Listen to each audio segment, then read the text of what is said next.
This question says, white wine may be transferred to oak barrels to create an oakiness flavour dimension. So be very careful here. This is a trick question, a bit of a classic verbal reasoning question in a way. So you might be drawn to the last sentence, which says, red wine may also be transferred to oak barrels for maturity to induce an oakiness on the produce.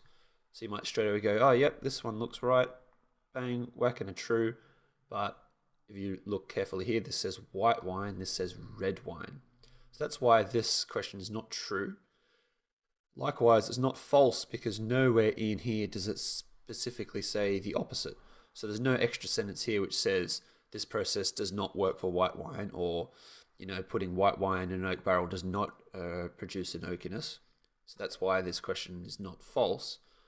So the only one we're left with is cannot tell. This may be true, it may not be true. We simply don't know. So the correct answer is cannot tell. As always, any questions or comments, please leave them below. Otherwise, you can take this free verbal reasoning test right now at gradtest.com.